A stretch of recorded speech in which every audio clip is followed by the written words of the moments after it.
지난주까지 광야 시리즈를 마무리하고요. 오늘은 좀 새로운 걸 해보려고 합니다. 그래서 역토착화라고 하는 말을 좀 써봤는데요. 그래서 오늘은 간단하게 역토착화가 뭔지 좀 설명을 좀 드리고 그리고 나서 예를 좀 간단하게 드려보고 그리고 앞으로 어떻게 진도가 나갈지 이제 좀 이해를 좀 해보는 시간을 좀 가져보려고 해요. 자, 한번 보겠습니다. 1강 읽어주세요. 시작. 교회에 계신 역토착화. 예, 역토착화라고 하는 용어는 선교학에서 말하는 용어이기는 해요. 그래서 여러분들한테 굉장히 생소하실 수 있는데 이 시대에 꼭 요구하는 그런 개념이니까 이해는 하고 하셨으면 좋겠습니다. 자, 강의 목표 한번 읽어주세요. 시작. 선교적 토착화를 통해 전달된 복음을 본래 의미로 환원하여 복음을 완성하는 역토착화 과정 이해하기. 예, 어려운 얘기가 자꾸 나오죠. 토착화 그 다음에 뭐예요? 역토착화. 토착화라는 말 자체는 의미는 대충은 아시겠죠?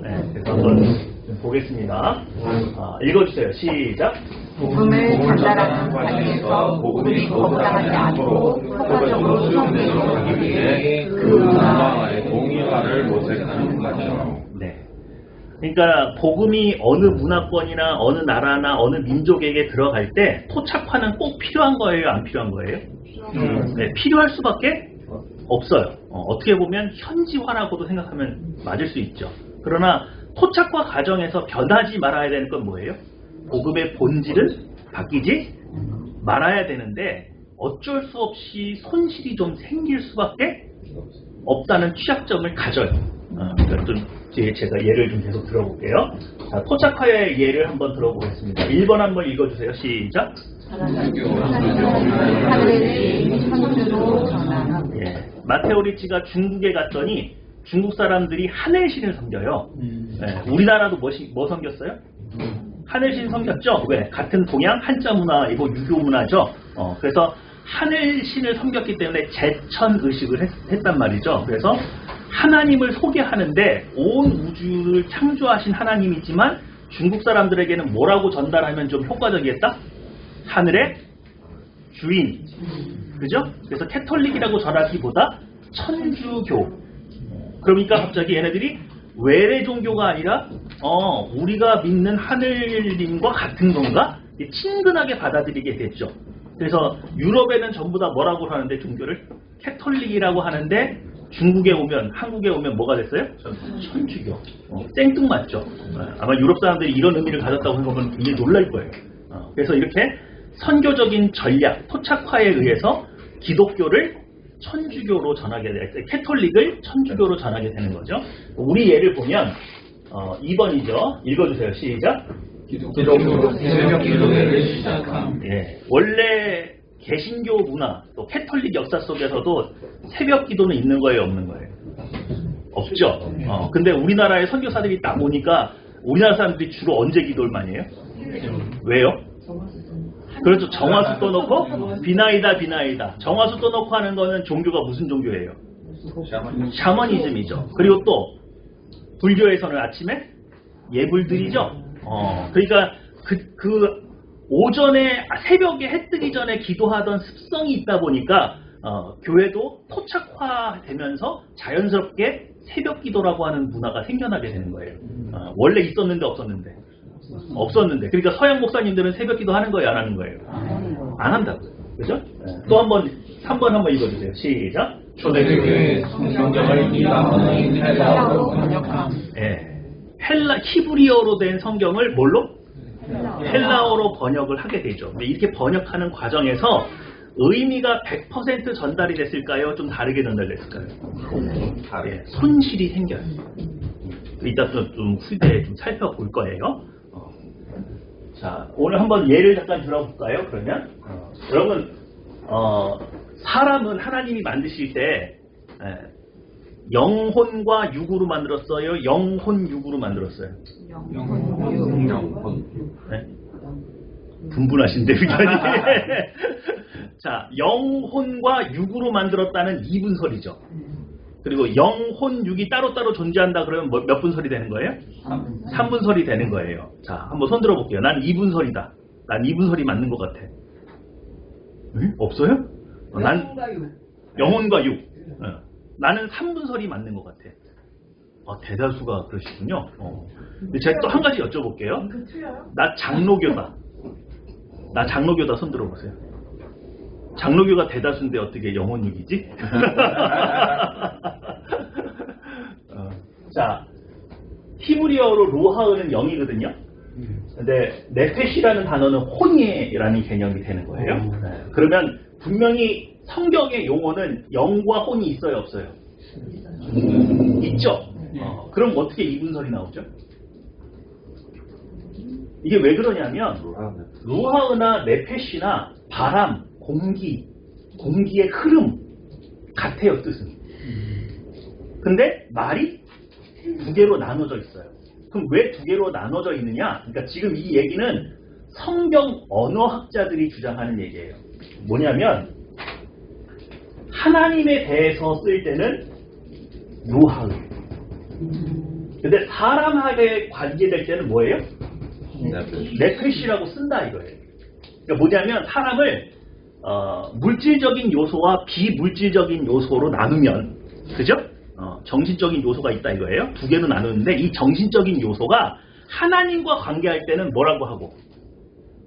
영이라고 하고, 사람들과 이렇게 자율성을 가진 인간이라는 뜻에서는 뭐라고 하고? 혼이라고 한단 말이에요. 그래서 성경을 원어적으로 분석을 해보니 이렇더라. 그러니까 같은 것을 두 가지로 표현하니까 영으로도 표현하고 혼으로도 표현한다. 근데 왜 우리 성경 말씀 중에 영과 혼과 뭐 골수와 뼈까지 쪼갠다 막 이러잖아요. 근데 그렇게 되면은 그 말대로 하면 그건 4분설이야. 왜? 골수까지 쪼개고 뭐 4개 나오잖아요. 그러니까 그 의미는 그런 뜻은 아닐 수 있다. 그죠? 근데 성경에 엄연히 이런 표현이 있으니까 오해할 수 있어요, 없어요? 있죠. 그러니까 개신교 안에서 3분설도 영, 혼, 육으로 나누는 이 3분설이 있기는 있어요, 없어요? 있단 말이에요. 근데 문제는 뭐냐면 동양 철학에서는 사람의 영혼을 사람의 몸을 어떻게 나눠요? 혼, 백, 영. 이 혼은 우리 개신교로 치면 뭐에 비슷한 거예요? 영에 가까운 거죠. 그죠? 그리고 혼은, 백은 혼이에요. 육체는 같은 거죠. 그럼 이렇게 되는 거예요. 사람이 죽으면 혼은 저 세상으로 가고 백은 어떻게 돼요?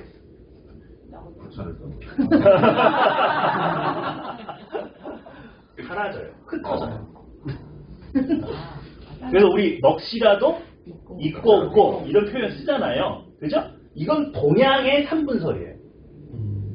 이해가 되십니까? 적어도 이거는 동양적이지는 않아요. 그냥 혼은 의지, 생각, 그죠? 뭐 이런 영역을 담당한다. 그죠? 이거는 뭐 할 때 쓰는 거예요? 하나님과 만날 때 쓰는 요소. 뭐 이렇게 나눈단 말이에요. 그렇다고 해서 여기처럼 막 사라지는 개념으로 생각하지는 않는데, 특이한 건 뭐냐면 헬라 철학 안에서도 이것과 비슷해요. 얘가 사라지는 개념이 있어요. 그래서 3분설이 나와요. 그럼 뭐가 문제냐? 이 동양적인 3분설을 가지고 개신교로 넘어오다 보니까 이단이 생겨났어요. 이해가 되세요? 그러니까 성경을 관찰해서 성경이 왜 영이라고 말하고 혼이라고 말하는지 성경 자체의 개념을 받아들여서 우리가 사람을 설명을 해야 되는데, 동양의 혼백육의 개념을 가지고 이것을 성경을 해석을 하다 보니까 뭐가 생긴다고요? 이단이 나온다 이거예요. 대표적인 게, 여러분 지방교회라고 들어보셨어요? 못 들어보셨어요? 네, 워치만니 위트리트리는 들어보셨어요? 네, 중국에서 일어난 기독교 운동가들인데 이 사람들이 지방교회라고 불러요. 워치만니 계열. 네, 워치만니 계열이 혼백육의 개념을 그냥 동양 철학을 가지고 성경을 해석을 해요. 그래서 이단 소리를 들어요. 우리나라에서는 그 김기동 목사 아시죠? 네. 성락교회. 네, 그분이 이런 영혼육에 대한 개념의 동양적인 생각을 버리지 못하고 그대로 받아들여서 이단이 된 거예요. 그럼 김기동 목사가 주장하는 내용은 뭐냐? 사람이 죽으면 뭐가 돼? 귀신 된다는 거예요. 그게 그가 쓴 귀신론과 마귀론의 핵심 요지예요. 그럼 그분은 왜 베레 아카데미가 그거죠. 네. 그럼 왜 거기서는 그런 식으로 이해를 했느냐? 동양 철학을 그대로 가지고 있어서 성경을 이해를 하려고 하니까 그렇게밖에 안 보이고, 또 하나는 이분이 임상 체험을 그렇게 했다 이거예요. 귀신들한테 예수 이름으로 명하노니 너 누구야? 그랬더니 나 할아버지 아무개다. 그러니까 자꾸 그런 경험이 쌓이다 보니까 이분이 어떻게 된 거예요? 아, 누가 죽으면? 사람이 죽으면 뭐가 되는구나. 네, 그렇게 생각을 하는 거예요. 조성 목사님하고 그거 같은 저기 달라요. 또 달라요? 네. 네, 또 다릅니다. 이단이 하도 많아서 네. 계파가 좀 다르죠. 그러니까 이렇게 우리가 뭐예요? 토착화 과정에서 우리가 가지고 있는 생각들을 뭐 하지 못하면, 버리지 못하고 기독교를 받아들이면 이런 이단들이 생겨요, 안 생겨요? 이런 오해들이 생겨요, 안 생겨요? 생기죠. 그러니까 다시 한번, 대부분의 장로교는 교리적으로는 이분서를 믿어요. 이해가 되세요? 그러니까 여러분들이 지금 다 대부분 이분서를 믿었어요? 삼분서를 믿었어요? 왜 그래요? 우리한테는 몇 분설이 더 친근한 거예요. 3분설, 세 부분으로 나눠진 게 훨씬 더 이해하기가 편한 거예요. 왜? 동양 철학에서 그렇게 알고 있으니까. 이해가 되시죠? 그럼 뭐가 되냐면 영의 의지가 따로 있고 혼의 의지가 따로 있습니까? 그건 아니잖아요. 근데 내가 영이 이렇게 분리가 됐어요. 그러면은 의지는 혼의 의지예요? 영의 의지예요? 이렇게 설명이 이상해지잖아요. 네? 육체가 분리됐을 때는 혼은 어디 간 거예요? 하늘로 올라갔다. 영은 어디로 가고? 영은 똑같은 거 아니에요? 갑자기 이렇게 좀, 그러니까 같다고 보는 개념이 이분설이 되는 거예요. 이해가 되시죠? 성경적인 원어적인 입장에서는 영혼은 나눠지는 거예요, 하나예요. 하나인데 누구를 상대할 때는 하나님과 교제할 때는 영이라고 표현을 하고, 주로 사람과 교제할 때는 혼이라, 자율성을 가진 혼, 이렇게 표현을 한다. 그죠? 근데 이 개념을 우리가 오해했다, 제대로 이해했다. 오해했다. 토착화의 과정 속에서 이런 오해들이 나온다. 네, 그래서 1번 한번 읽어주세요. 시작. 두 번째. 유교, 불교, 도교, 샤머니즘의 유입되는가? 네. 신앙의 본질이 훼손이 되면 돼요, 안 돼요? 안 되죠? 그런데 지금 우리나라에서 일어나고 있는 이단이라든지 이런 사람들을 보면 신앙의 본질이 훼손됐어요, 안 됐어요? 됐기 때문에 나오는 현상들이에요. 특히 실제로 교회 안에 혼합주의가 들어왔어요, 안 들어왔어요? 유교적인 영향력 받았어요, 우리가 안 받았어요? 불교적인 영향 받았어요, 안 받았어요? 샤머니즘적인 거 들어왔어요, 안 들어왔어요? 들어왔죠? 대표적인 게 그거예요. 여러분, 진짜 기독교는요, 내세관이 분명한 거예요. 우리 죽음은 어디 가요? 네. 기독교인에게 죽음은 두려운 것이에요? 두렵지 않은 거예요? 두렵지 않은 거였죠. 그런데 샤머니즘적인 요소가 우리에게 들어왔을 때 샤머니즘이 우리에게 주는 영향은 뭐냐면 지극히 현세적이에요. 그러니까 복을 받으려면 이 세상에서 받아야 돼요? 저 세상에서 받아야 돼요? 그러니까 샤머니즘의 조상신들은, 유교에서 말하는 조상신은 이 세상 밥 얻어먹으려고 이 세상 내려와요? 저 세상에서 맛있게 먹고 저 세상에 안 와요?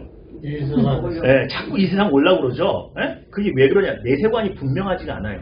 사람이 죽은 다음에 어떻게 되는지 잘 몰라요. 그래서 자꾸 어디로 와요? 이 세상에 머물고 싶은 욕구가 강해요. 그리고 복을 받아도 이 세상에서 누려야 돼요. 그래서 다른 나라의 기독교보다 우리나라 기독교는 이 현세에 복 받는 거에 대한 집착이 강해요. 그러니까 직분을 받아도 언제 받아야 돼? 네? 영광을 누려도 어디서 누려야 돼? 지금 당장 누릴 수 있는 복, 지금 당장 누릴 수 있는 영광에 대한 집착이 굉장히 강한데, 그건 무엇에 대한 영향이 크다? 샤머니즘과 유교적 영향력이 크다. 자, 우리 토착화의 부작용을 극복하는 방법이 바로 여기 밑에 같은 얘기예요. 한번 좀 읽어주실래요? 시작. 기독의 본질을 훼손하지 않고 토착화가 되게 되는 오류, 부작용을 해결하는 순교적 과정. 예, 그걸 뭐라 그러냐? 상황화, 문화화, 역토착화 같은 말이에요.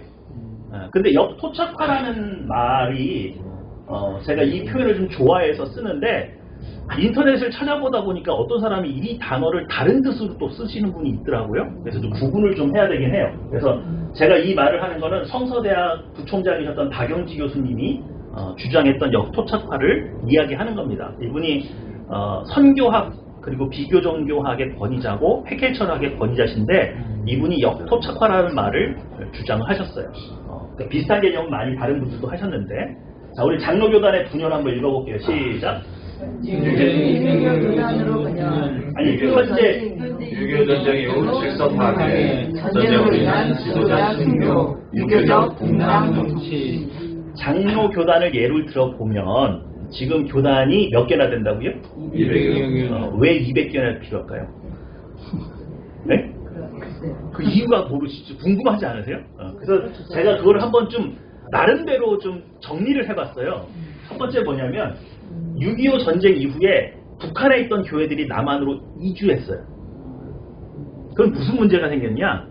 개신교도요 천주교하고 똑같이 한 교구의 교회가 하나씩 있었어요. 이해가 되세요? 근데 북한에서 피난 온 교회들이 그러니까 교회 지을 곳이 있어요 없어요? 없죠. 그래서 남한 교회로 그냥 흡수했으면 됐는데 이 북쪽 분들이 좀 세잖아. 그죠? 그리고 우리나라의 기독교회가 전파된 곳은 어디예요 사실상? 평양교회죠. 평양신학이죠.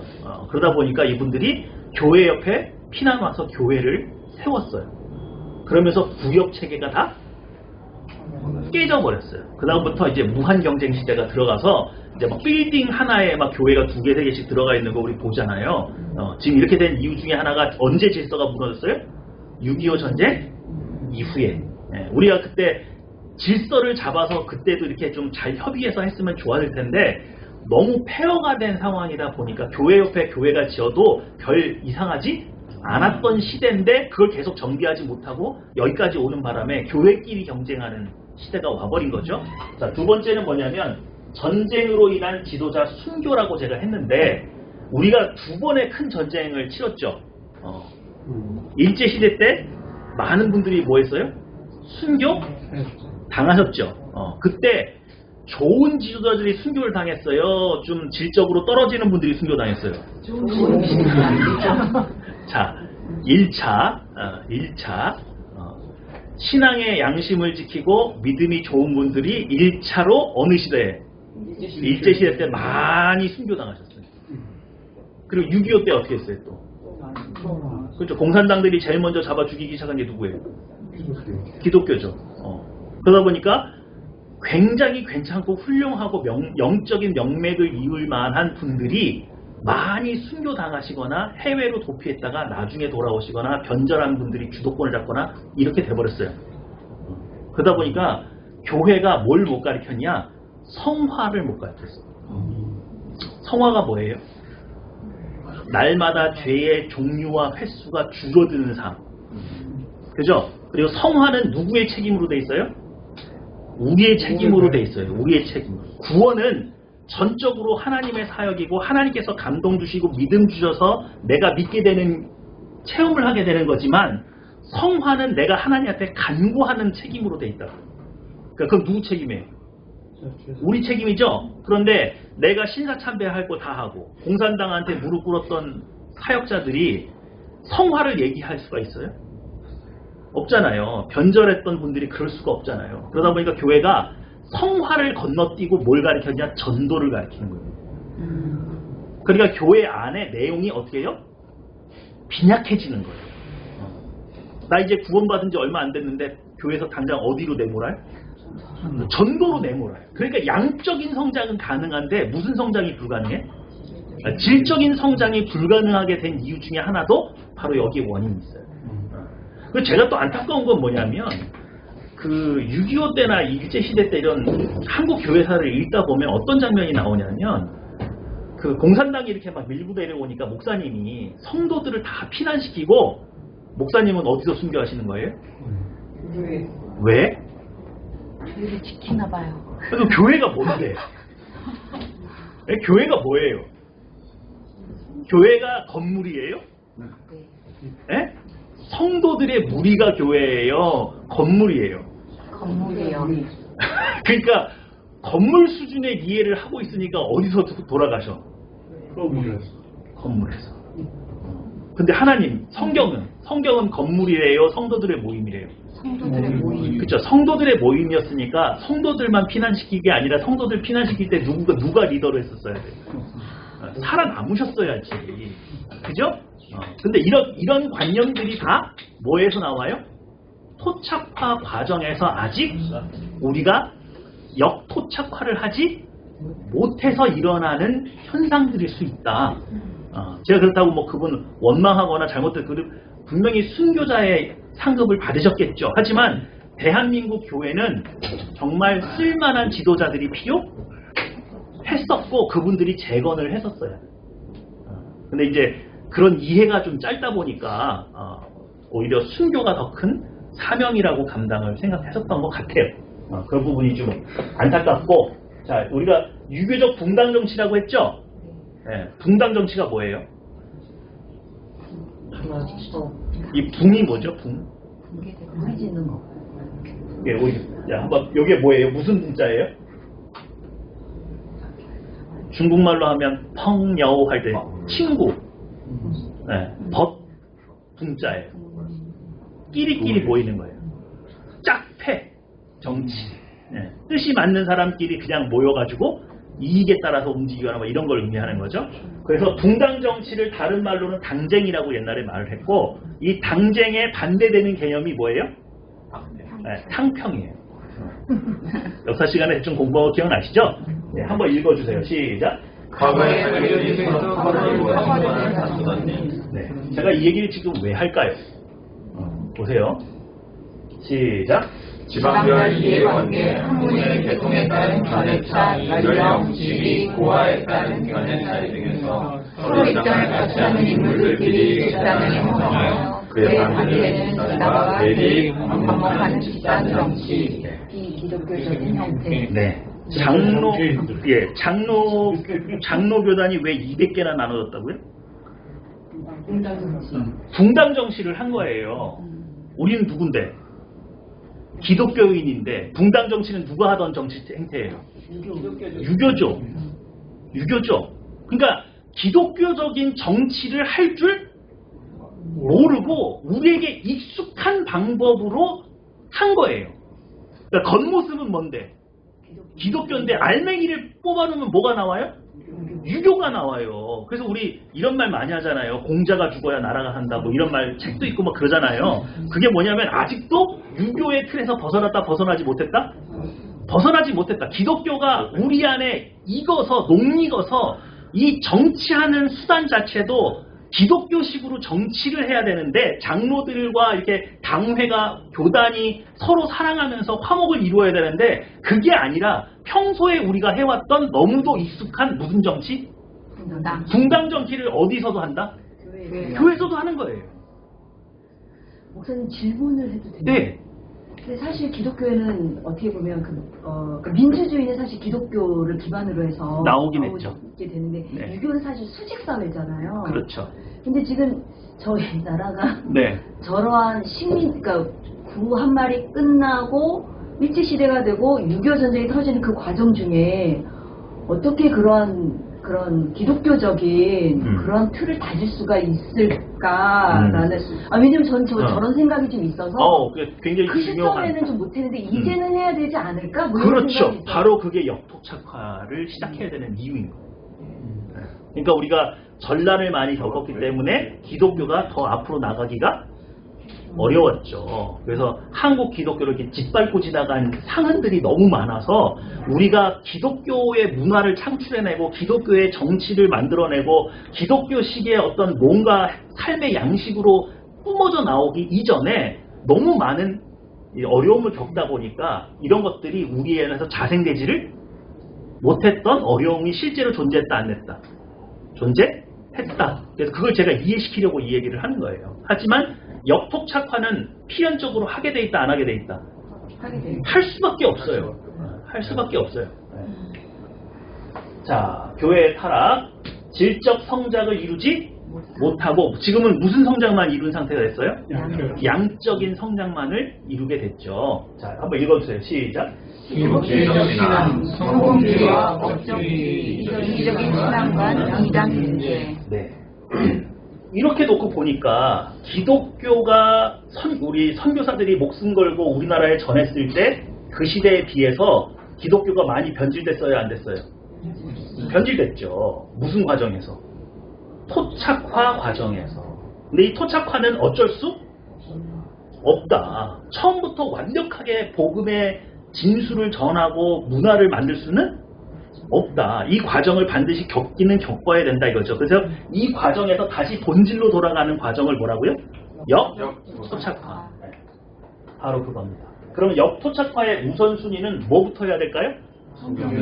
예, 성경을 해석하는 것부터 역토착화가 시작되지 않으면 우리의 기독교적인 문화 그런 것들은 만들어낼 수가 없다.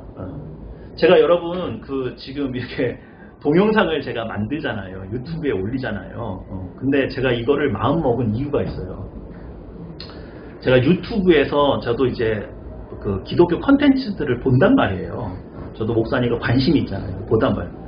근데 보다가 깜짝깜짝 놀라는 게 뭐냐면 굉장히 공감이 되는 그 어떤 목사님의 설교나 컨텐츠가 있어서 그 목사님을 이렇게 추적해 가면 이단이에요. 막 회원 이렇게 막 구독자 수 막 만 단위 넘어가고 막 10만 단위 넘어가는 막 굉장히 매머드급 유튜버 파워 블로거 뭐 이런 분들이 따져보면은 이단이에요. 근데 어디냐면 주로 제7일 안식교, 그리고 신천지, 그 다음에 이제 또 여호와의 증인. 그러니까 대놓고 선교하고 티나는 분들이 이제는 인터넷 안에 또 유튜브로 들어와 있는 거예요. 그러면서 거기서 주된 컨텐츠, 가장 인기 있는 컨텐츠가 뭔지 아세요? 기독교 까는 거예요. 그러면 댓글이 어마어마하게 달리고, 그죠? 속이 아주 막 후련하다 그러면서 지금 마치 선지자와 같은 목사님이 계시는군요. 그러면서 막 이렇게 막 이 시대를 통찰하는 통찰력이 놀랍습니다. 막 이러면서 막 댓글이 막 달린단 말이에요. 근데 그 사람들을 그대로 꼬셔가지고 어디로 데려가는 거예요, 이제? 네, 자기 쪽으로 가져가는 거예요. 그래서 제가 생각했단 말이에요. 나라도 좀 기독교인들이 볼 수 있는 콘텐츠를 만들어야겠다. 그러니까 제가 뭐 설교를 잘한다거나 강의를 잘해서가 아니라 이런 콘텐츠를 누군가는 뭐 해야겠구나? 만들어야겠구나. 그리고 제 경험이에요. 제 경험이 어떤 경험이냐면 제가 불교에 빠져서 중이 되려고 산에서 수련하다가 하나님 만나서 내려왔잖아요. 내려왔을 때 제가 과천 도서관을 다녔는데 과천 도서관에 있는 책의 80%가 이단 서적이에요. 제가 기독교를 뺑 둘러서 왔어요. 그 이단들을 다 거치고 왔단 말이에요. 거기에 제대로 된 기독교 서적이 많았으면 제가 그걸 보고 바로 교회로 왔을 텐데 돌아왔단 말이에요. 기중 좀 하세요. 그리고 여러분들은 지금 다 문화사역을 하시는 분들이잖아요. 여러분들이 지금 이런 컨텐츠를 좀 만들어내셨으면 좋겠어요. 이해가 되시죠? 네. 그 유튜브에 좀 열심을 내셔서 여러분들이 작은 컨텐츠라도 좀 만들어서 좀 오염되지 않은 컨텐츠들을 좀 개발하셔야 돼요. 여러분들 그 책임이에요. 제가 볼 때는 저보다 훨씬 잘하실 분들이 여기 많은데 꼭 한번 좀 도전해 보셨으면 좋겠습니다. 자, 어쨌거나 그런 역토착화를 하려면 성경 해석부터가 역토착화가 돼야죠. 자, 그래서 한번 예를 들어 보는 거예요. 자, 한번 읽어보겠습니다. 시작. 한국교회는 유교적 성경 해석에서 자유롭다. 이건 제가 몇 번 얘기를 드렸던 건데 가장 이해하기 쉬우니까 한번 보겠습니다. 시작. 모세가 여호와께 아뢰되 주여 나는 본래 말을 잘하지 못하는 자이다. 주께서 주의 종에게 명령하신 후에도 역시 그러하니 나는 꺾었다고 떠났지만 자니라. 자, 모세가 하나님의 부르심 앞에 이렇게 고백을 했거든요. 자, 이거 볼 때 겸손해요, 교만해요? 교만하는. 예? 겸손해요, 교만해요? 교만을 가장한 겸손. 겸손해 겸손을 보이는데. 가장한 교만. 겸손을 가장 그러니까 유교의 관점으로 봤을 때는 이게 겸손하죠. 대단히 겸손하죠. 유교의 관점, 그러니까 우리나라 사람들이 볼 때 이 성경책을 여러분들이 좀 많이 보고 이제 기독교화가 많이 되셨으니까 그걸 집어내지, 처음 교회 나오지 얼마 안 된 분이 이 문장을 읽고 이게 뭐가 잘못됐어? 이럴 생각할 수 있죠? 충분히 있죠. 왜? 우리는 무슨 문화권이니까? 유교 문화권이니까. 유교 문화권에서는 야 네가 회장해. 그러면은 그래 내가 회장해야지 이렇게 되는 거예요. 아 이제 해야 돼요. 네, 몇 번을? 3번 겸양을 해야지. 겸양하려면 3번을 해야지. 그죠? 그러니까 우리 어르신들 모실 때 선생님 꼭 오셨으면 좋겠어요. 그러면 에이 이러면은 몇 번은 찔러봐야 돼요. 3번은 찔러봐야 돼요. 2번 찌르다 말면 괘씸하지. 서운한 게 아니라 괘씸한 거지. 우리 문화를 모르고 예의가 없는 거지. 나는 무슨 예의를 갖췄건만, 동양의 겸손의 미덕을 갖췄건만, 이게 몇 번밖에 안 찔렀어요? 그건 괘씸한 거예요. 그죠? 자, 그런데 여러분 하나님의 태도를 한번 보겠습니다. 하나님이 이 모세를 어떻게 대하셨어요? 시작. 여호와께서 모세를 향하여 노하여 이르시되 내 사람 내가 마음이지 않느냐. 그가 말을 잘한 것보다 그가 너를 만나러 나오나니 그가 너를 때마다 그의 마음에 기쁨이 있을 것이다. 하나님이 모세를 향하여 뭐 하셨어요? 좋아해요. 이게 화낼 일이에요? 네? 야, 네가 가서 이스라엘 백성 구해와. 내가 너 보냈다 그래. 그랬더니 저는 혀가 뻣뻣한데요. 이랬더니 하나님이 갑자기 화를 어떻게 해요? 또 하셨네요. 버럭 내셨단 말이에요. 이게 노할 만한 일이냐? 유교의 입장에서 봤을 때 이거 노할 만한 일이에요? 아니죠. 설령 노한다고 해도 계속 겸양 떨어야 돼요. 여기서 왜 그런 거 화내세요? 막 이래야 돼요. 예? 이거 하나님이 진노하신다고요. 이 행동을. 그러니까 여러분이 교회에서 장로의 직분을 받든 집사의 직분을 받든 목회자의 직분을 받든 그걸 불렀을 때 저 말고 다른 사람도 많은데 어떻게 하나님 이러면 된다 안 된다? 이러면 여러분이 매주 예배하시는 그 하나님, 여러분이 매일 큐티하고 묵상하시는 그 하나님은 여러분한테 뭐 하신다? 노하신다고요. 왜? 하나님은 절대자잖아요. 절대자의 판단 위에 저는 능력이 없는데요. 하나님이 그거 모르실까봐? 모르셔서 시키는 거? 아니잖아요. 그죠? 그러니까 절대자의 판단에 내 판단을 두면 그건 겸손이에요, 교만이에요? 이건 교만이 되는 거예요. 그러니까 뭘 얘기하고 싶으냐면 성경에서 말하는 겸손은 히브리 말 아나바인데 이 아나바를 동양의 유교 사상에 젖어 있는 한국이라고 하는 나라에 전하려고 하다 보니까 가장 비슷한 개념이 단어가 뭐예요? 겸손이라는 단어가 있단 말이에요. 근데 이 겸손이라는 단어는 유교에서 말하는 단어잖아요. 그러다 보니까 우린 유교에서 겸손은 뭐 하는 걸로 배웠어요? 겸양하는 걸로 배웠단 말이에요. 그죠? 그랬더니 성경에서 말하는 개념과 우리가 알고 있는 겸손이라는 단어 사이에는 차이가 생겨요, 안 생겨요?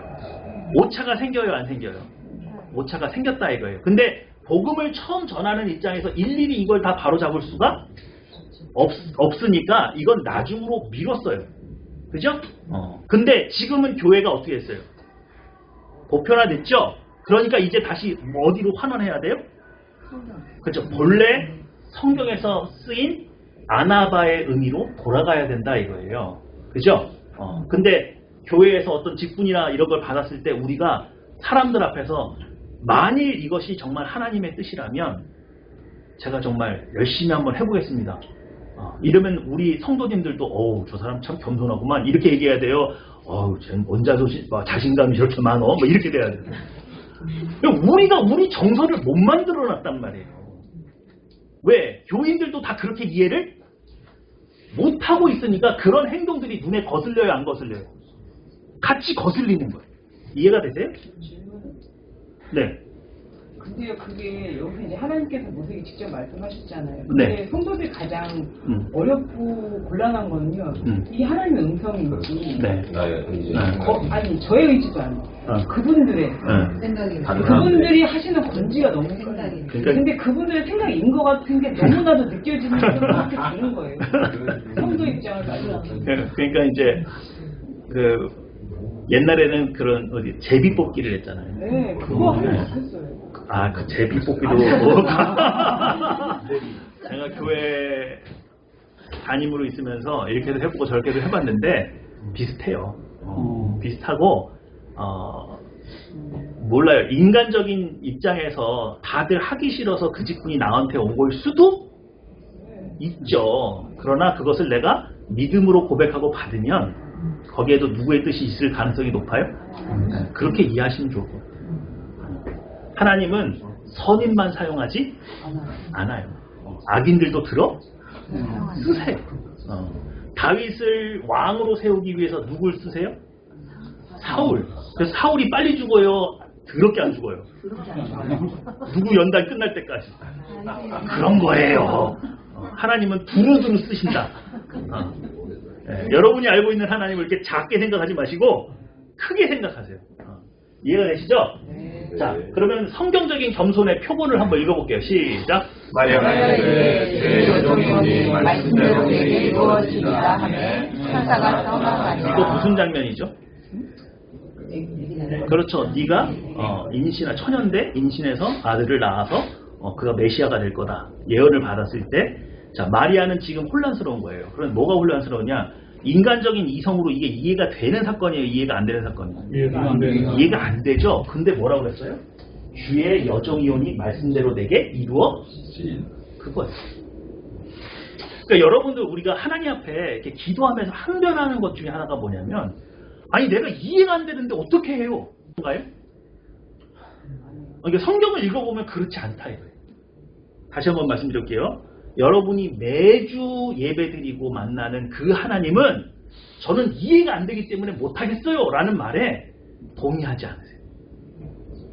하나님은 그것보다 훨씬 더 큰 권위를 가지신 분이기 때문에 내가 이해하든 이해하지 못하든 하나님께서 말씀하신 것에 이건 될 것 같은데요? 안 될 것 같은데요? 저는 자격이 있는데요? 없는데요? 논하면 된다 안 된다? 그거 아니라고. 여러분이 알고 있는 하나님은 그것보다 훨씬 더 크시다고요. 근데 남자들은 이 개념을 이해하기가 좀 쉬워요. 어디 갔다 와서? 군대를 갔다 와서. 전쟁터에 딱 나갔는데 야, 너 가서 정찰하고 와. 왜 나해요? 왜? 말이 돼? 안 되죠? 그럴 수가 없어요. 네? 장군이 장교들을 불러다 놓고 작전회의를 해서 딱 보냈는데 장교한테 분대원들이 그게 어떻게 한대요? 장교가 분대원들한테 일일이 설명해줘요? 아니에요. 그냥 나를 따르라예요. 네? 그걸 만약에 다 설명하고 이해시키려면은 작전해야 못해요. 어떻게 작전을 해요? 어떻게 해? 믿고 그냥 뭐 해야지? 따라야죠. 근데 왜 하물며 그 모든 것보다 더 크신 하나님의 권위 아래 왜 나를 좀 이해 좀 시켜주지? 왜 이해도 안 시키고 막 일을 진행하고 그러세요? 그럼 여러분들이 태도가 어떻게 되는 거예요? 교만한 거예요. 우리가 성경 말씀을 통해서 내 행동을 교정해야 돼요. 이것도 역토착화가 뭐 해야 돼요? 돼야 된다. 이해가 되시죠? 네. 그래서 유교적인 관점 때문에 우리는 겸손을 완전히 본질적인 차원에서 이해를 못하고 있는 경우가 있을 수 있다. 이런 걸 예로 들어본 거죠. 자, 읽어주세요. 시작. 이스라엘의 선민사상 가운데서 왔나. 선민사상이 뭐예요? 우리만 선택받았다. 그거에 똑같은 개념이긴 한데 좀 다르게 표현하면 이렇게 되죠. 하나님은 누구의 하나님이다? 이스라엘에게만 하나님이시다. 그죠? 그럼 이 개념 안에는 뭐가 없어요? 온 우주를 창조하신 하나님은 존재하지 않고 오직 이스라엘 백성만을 사랑하시고 이스라엘 백성만을 위해서 싸우시고 이스라엘 백성만을 보호하시는 하나님이 존재하죠. 근데 실제로 그래요 안 그래요? 그렇지 않죠. 근데 요즘 교회가 믿고 있는 하나님은 어때요? 네? 누구는 죽어도 누구는 죽으면 안 돼? 당사람은 죽어서 나는 안 죽으면 안 돼. 그렇죠. 아, 수련회를 갔대요. 수련회 갔는데 그 수련회 간 그 버스가 교통사고가 났어요. 네, 똑같이 교통사고를 당했겠죠. 근데 사고 피해를 보니까 집사님은 코가 깨졌는데 목사님 사모님은 말짱이에요. 네, 누가 시험 들어요? 네? 목사님 시험. 그쵸. 왜 나는 뭐가 깨지고 누구는 이게 시비거리가 돼서 시험 들어서 안 나온다. 네? 아니 교회에서 성도님들 갑자기 안 나오시잖아요. 이유를 들어보면은 굉장히 사소한 걸 수 있어요. 지금 뭐 심각하게 뭐 어떤 그런 게 아니라 뭐 하나님에 대해서 뭐가 좀 이렇게 섭섭하신 게 있어. 그러면 안 나오잖아요. 그 얘기 들어보면 조금은 유치해요. 그런데 그런 경우가 많아요, 실제로. 그러면 내가 알고 있는 하나님은 누구만을 위해야 돼요? 그렇죠. 자, 한번 읽어보겠습니다. 시작. 내가 너희를 속하였나니 너희가 내 말을 잘 듣고 내 언약을 지키면 너희는 모든 민족 중에서 너희가 내 이를 대하여 제사장 나라가 되며 거룩한 백성이 되리라. 너는 그 말을 이스라엘 자손에게 전할지니라. 네. 하나님이 이스라엘을 먼저 선택해서 부른 건 맞아요. 근데 무엇 삼으시려고? 제사장 나라. 제사장 나라가 뭐예요? 제사장 나라는 뭘 하는 나라일까요? 네? 하나님과 인간 사이 화평케 하는. 그렇죠. 그리고 주변에 있는 나라들에게 빛과 소금의 역할을 감당해서 주변에 있는 나라들을 다 누구에게로 이끌어와요? 그렇죠. 그죠? 그러니까 하나님이 선민으로 만든 건 맞아요, 틀려요? 맞아요. 무엇 삼으시려고? 제사장 나라 삼으시려고. 그죠? 그러니까 이스라엘 백성은 제사장적 사명을 감당하기 위해서라도 주변 나라들과 화목하게 지내야 되고 그 사람들에게 하나님을 알릴 필요가 있어요, 없어요? 있죠. 근데 이게 변질이 되는 거예요. 어떻게 변질이 됐습니까? 자, 요나 한번, 여기 요나 아시죠? 네. 요나 한번 읽어보게. 시작.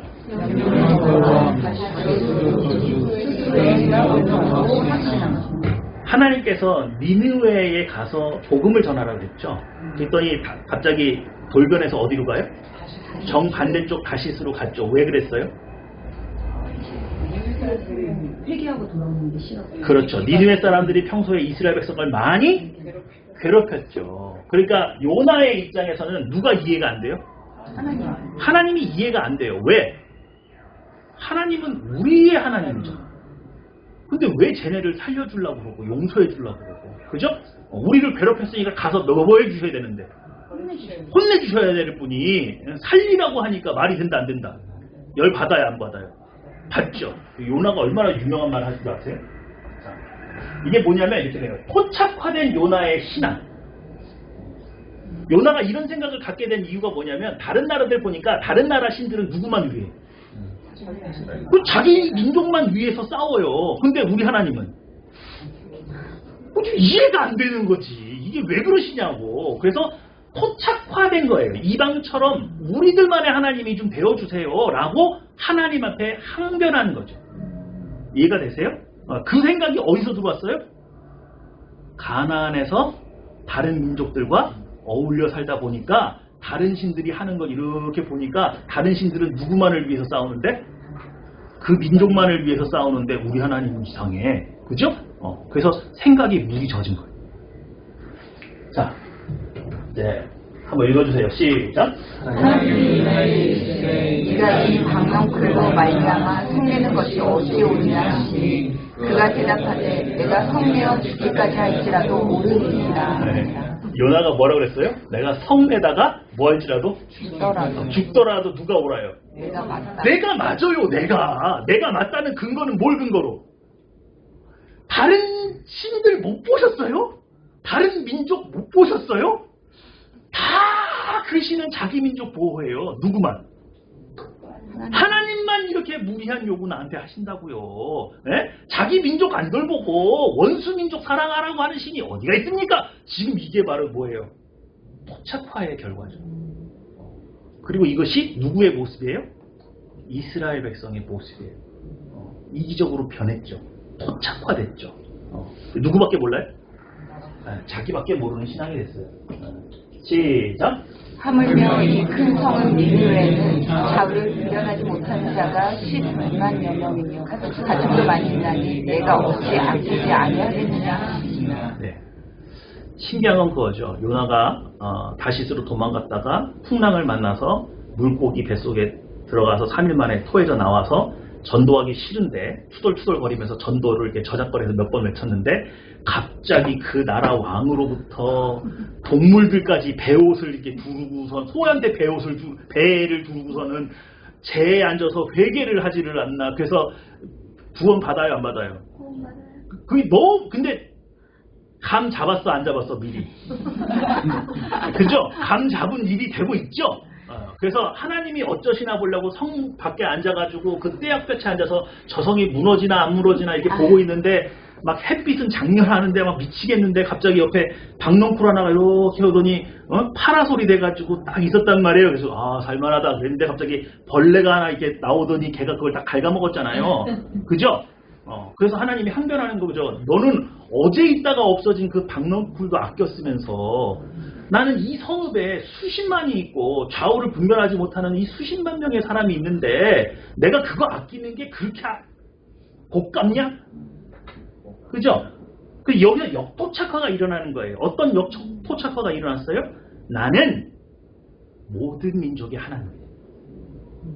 그죠?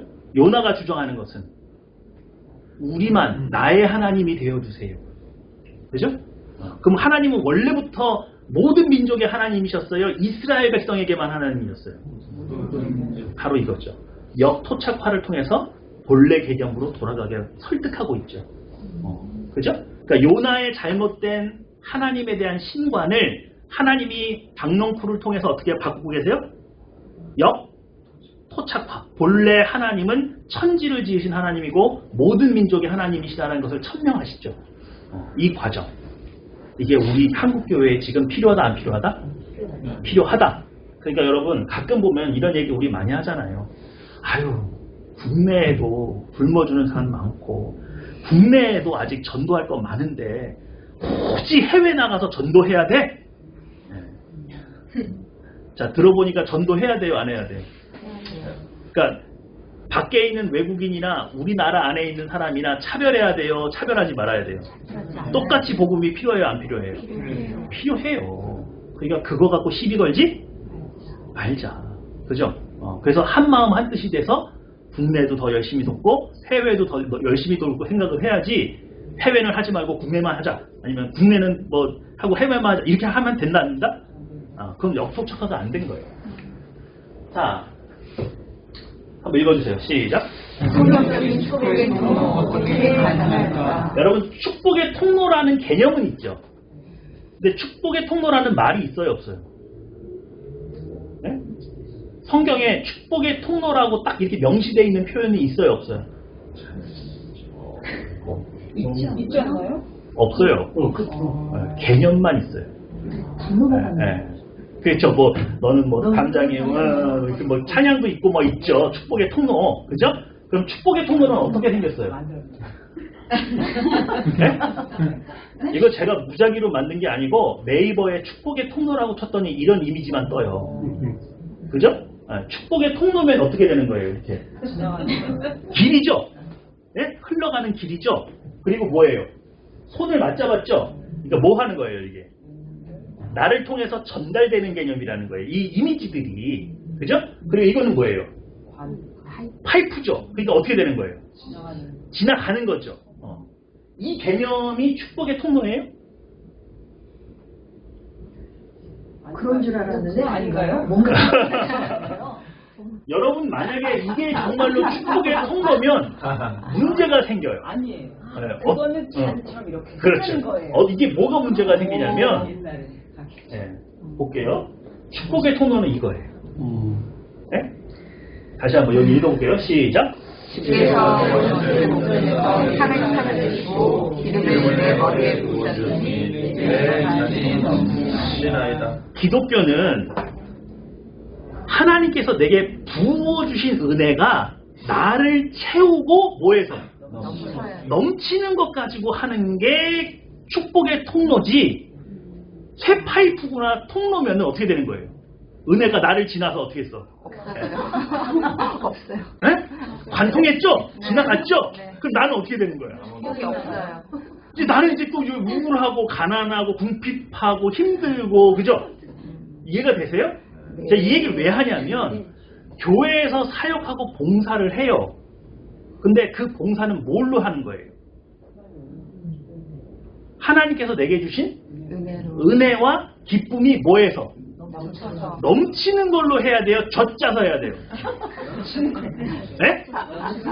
넘치는 걸로 하는 거예요. 그러니까 내가 사역을 하다가 기쁨이 사라지잖아요. 그럼 난 사역을 사실은 뭐 해야 돼? 그만둬야 될 상황인 거예요. 그만둬야 될 상황.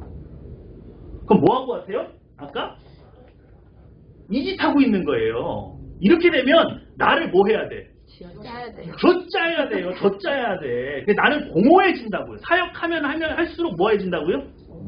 공허해진다고요. 기독교가 그런 거예요? 아닙니다. 여러분이 축복의 통로가 되기 위해서 여러분 막 젖짜요? 막 나는 뼈가 부서지고 나는 외롭고 막 근심이고 우울한데 막 사람들한테 하하하 웃고 염려 근심 많은 사람 앞에서 얘기 진짜 들어주고 그래서 나는 점점 뭐해지고 궁핍해지고 영혼이 말라가고 나는 알아주는 사람도 없고 막 그러면서 우울증에 시달리고 있는데 교회에 오면은 막 웃고 다니고 그게 아니라 그렇죠? 다시 한번 자, 이 개념으로 가잖아요. 그럼 여기서 이게 나와야 돼요. 자, 뭘 받아야 돼? 성령 충만을 받아라. 네. 내 잔이 뭐 하나이다? 넘치다이다의 약적 표현은 오직 성령 충만을 받으라예요. 아멘. 네. 뭐가 충만해요? 성령이 충만한 거죠. 성령이. 네? 제가 재밌는 간증을 들었단 말이에요. 믿은 지 얼마 안 된 분인데 이분이 이제 우울증이 있어서 술을 드신 거예요. 근데 하나님을 만났어. 근데 교회를 나가니까 뭘 끊으래? 여기 뭐라고 돼 있어요? 뭐 하지 말래요? 술 취하지 말라 그래요. 그래서 한 2주를 버텼어. 자, 버텼어. 제 표현을 잘 들어보세요. 버텼어. 뭘로 버텼어요? 네? 내 의지로 버텼지. 내 의지로 버텼죠? 내 힘과 내 능력과 내 의지로 버텼죠? 이게 기독교예요? 내 힘과 내 능력으로 이걸 버티는 종교는 뭐예요? 뭐? 대표적인 거 뭐? 불교일 수도 있고 유교존. 네? 그죠? 여기서는 차이가 없어요. 근데 이분이 주일날 저녁에 예배 끝나고 집에 왔는데 뭐가 밀려와? 공허함이 밀려와. 그래서 오늘은 뭘 마셔야겠어? 술을 마시고 누구도 이 정도쯤 되면 이해해 주실 것 같아? 하나님도 이게 내가 진짜 버틸 만큼 뭐 했는데 버텼는데 이게 된 거니까 누구도 이해하시리라? 그래서 한잔하고 주무셨어요. 네, 밤에 꿈에 캄한데 컵이 하나 이렇게 쏟아져 있는 게 보이더래요. 컴컴한데 보이는 거예요. 물이 이렇게 쫙 쏟아져 있는 거예요. 근데 지엄하신 하나님의 음성이 아주 낮고 굵은 목소리가 말짱 헛것이 되었구나. 제가 되게 순화돼서 표현하는 거예요. 하나님 그분의 간증은 이 표현이 아니에요. 깜짝 놀랐어요. 말짱 헛것이 되었구나. 그 음성을 듣는 순간 뭐 했어 내가? 아차 싶어서 깜짝 놀라서 깨어났어요. 그리고 그 다음부터 술을 먹으면 이게 마셔지는 거예요? 안 마셔지는 거예요? 안 마셔지는 거예요. 그 꿈속에서 이분이 뭘 받았어요? 성령? 충만을 받았어요. 내 의지로는 여기까지인데 누구의 의지가 더해졌어요? 하나님의 지엄하신 음성이 의지로 들어왔어요. 그래서 이전에 내 능력으로 못 걷던 거를 뭐 했어요? 끊게 됐다고요. 새로운 의지가 내 안에 들어와 버렸다고요. 그게 뭐예요? 성령의 소욕이에요. 성령의 소욕이 완전히 나를 지배한 상태가 뭐예요? 성령 충만. 성령 충만은 내가 다른 사람한테 무슨 얘기를 듣는다고 해서 사라지거나 그러지는 않을 수 있어요. 그죠? 그러니까 여러분, 내가 헌신하고 봉사하는 것 가운데 굉장히 중요한 원리는 뭐예요? 뭐 해야 돼? 성령? 충만해야 돼요. 그래서 여러분, 70년대, 80년대까지만 해도 교회에서 뭐 많이 했어요? 심령? 부흥회 많이 했죠? 그 심령 부흥회의 핵심은 뭐예요? 성령? 성령 충만이에요. 근데 요즘에 해요, 안 해요? 요즘 교회에서 뭐 하죠? 새생명 축제, 전도 집회, 그리고 세미나 하죠? 왜냐하면 성령 충만을 빙자해서 성도들한테 교회가 돈을 좀 많이 걷는다거나 무리하게 헌신을 요구하거나 이런 일들이 많았어요. 그래서 심령 부흥회라고 하면 이미 상처받은 분들이 유튜브에 많어. 그분들이 다 댓글 달아요. 이해가 되세요? 그러니까 심령 부흥회는 잘 안 하지만 그럼 묻는다 이거예요. 기독교인은 무슨 능력으로 사는 거예요? 네? 무슨 능력으로 살아요? 그게 상처가 된 건 알겠는데 그렇다고 성령 충만을 구하지 않고 기독교인이 기독교인으로 살아갈 수 있어요? 내가 나를 구원할 수 있고 내가 할 수 없는 거 내가 다 할 수 있으면 그게 내 능력이고 유교고 불교지 기독교는 아니잖아요. 시작. 기독교는 내 힘과 능력이 아니라 오직 성령 충만을 구원한다. 내 의지가 아니라 오직 성령 충만을 여러분이 무슨 일을 하든 전도를 하든 선교를 하든 교회에서 헌신을 하고 봉사를 하든 말씀을 읽든 말씀을 해석을 하든 내 말씀을 누구에게 전하든 거기에는 누구의 의지가 포함되어 있어야 돼요? 하나님의 의지. 그걸 뭘로? 성령 충만이 내게 와 있는 상태에서 내가 해야 되는 일들이에요. 그러니까 여러분들이 성령 충만 구했어요, 안 구했어요? 안 구했죠. 그렇죠. 구하셔야죠. 또 우리 신우회가 뭔 일을 하려면 돈이 있어야 돼요. 사람이 있어야 돼요. 극본이 있어야 돼요. 뭐가 있어야 돼요, 먼저? 성령 충만이 있어야 돼요. 성령 충만.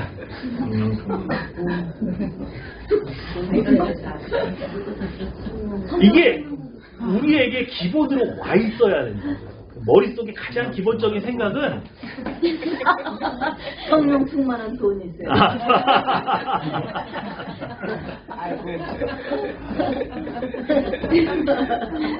하여튼 뭐 오늘 제가 쓰고 싶은 얘기는 많았는데 오늘 첫 시간부터 뭐 많은 내용 하기는 좀 그렇고 그래서 오늘 하여튼 우리가 살펴본 바는 그거죠. 우리가 일반적으로 지금 이해하고 있는 기독교가 사실은 본질에서 조금 뭐했을 가능성이 높아요? 벗어날 수 있을 가능성이 좀 있죠. 또 내가 알고 있는 내 신앙조차도 내가 토착화는 이루어졌는지 모르겠지만 아직 성경적인 개념으로 완전히 와 있지 않은 것들이 내 안에 남아있을 수 있죠. 여러분이 매주 만나서 섬기고 예배하시는 그 하나님 앞에 내가 어떻게 서야 되나? 네? 관찰하시고 성경 보면서 다시 배우시고. 그래서 아까 모세는 우리가 볼 때는 겸손해요, 안 겸손해요? 근데 하나님 앞에 갔더니 어떻게 했어요? 진노의 대상이 됐죠. 그런 것처럼 내가 하나님 앞에 모르고 나가고 있는 부분들이 있을 수 있으니 여러분의 신앙을 뭐하자? 토착화하자. 성경의 본래 의미대로 가보자. 그런데 그 중에 핵심은 뭐예요? 여러분이 뭐 해야 돼요? 성령 충만을 받고 성령 충만을 유지할 수 있어야 돼요. 그래야 여러분에게 공허가 찾아오지 않아요. 다시 한번. 여러분은 파이프예요? 잔이에요? 잔이에요. 그래서 잔에 있는 걸 덜어서 줘야 돼요? 넘치는 걸로 줘야 돼요? 넘치는 걸로. 그거 내가 이렇게 덜어주면 누구도 공허해져. 그 사람도 다 못 채우고 나도 공허해지고. 그죠? 그러니 오직 무엇이 부어지기를. 그렇죠. 봉사를 하시든 기도를 하시든 말씀을 보시든 늘 성령 충만 속에서 이 모든 것을 감당하셨으면 좋겠습니다. 네.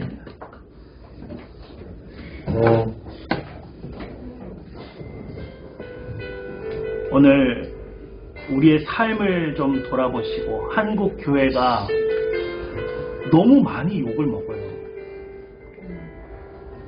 한국교회가 잘못됐다고 비판하는 사람은 참 많아요. 상처받았다고 하는 사람도 참 많아요. 근데 그러면 어떻게 해야 되는 건데요?